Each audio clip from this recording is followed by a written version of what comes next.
Théâtre, voilà, tout ça grâce à Jean-Philippe Viau. Et cette semaine, Jean-Philippe vous propose de découvrir une pièce très drôle, mais également très réaliste. Et je pense que pas mal d'entre vous devraient se reconnaître. Oui, c'est à la fois une histoire vraie et une histoire intemporelle et générationnelle que nous propose pour tout l'été le Théâtre de la Gaîté-Montparnasse à Paris. Cette nouvelle comédie, imaginée par l'efficace et prolifique Clément Michel, s'intitule Addition. Sébastien Castro, Stéphane Guérintilly et l'auteur lui-même y sont mis en scène par le très méticuleux David Roussel. Quand les états d'âme de trois amis entrent en collision, eh bien ça peut faire des dégâts, voyez vous-même.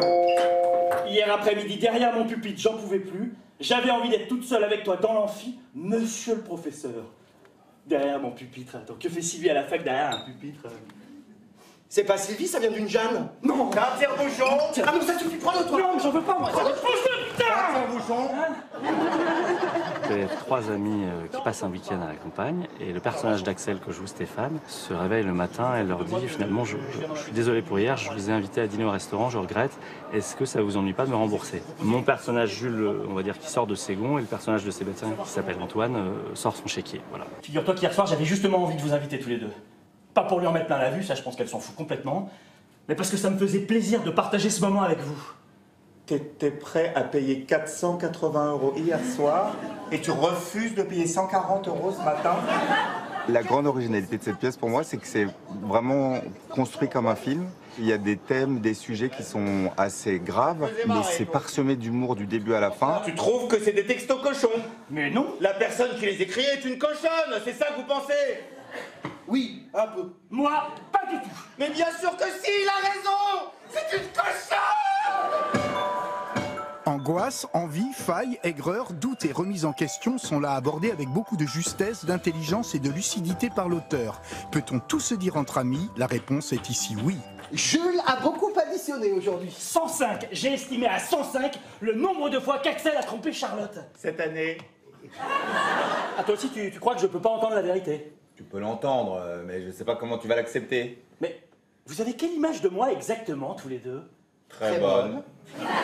Comment trois cadras, meilleurs amis, vont réapprendre à se connaître, à régler leurs comptes. Ces personnages qui vont additionner leurs défauts, leurs maîtresses, leurs points au ping-pong, leurs coups bas. C'est à la fois un constat sur les quadras et puis sur l'amitié, sur la fidélité, sur l'amour. Je claque mon fric, je picole, je nique dès que j'ai 5 minutes. J'ai jamais été aussi irresponsable, tu m'entends? Alors lâchez-moi avec cette étiquette de raisonnable. Lâchez-moi.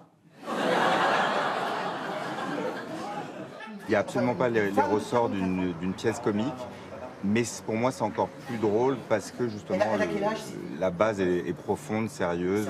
Il fait rire les gens, mais derrière tout ça, il y a toujours de la tendresse et de l'émotion. Et voilà, et pourtant c'est une pure comédie. Il a couché avec une femme plus âgée que sa propre femme.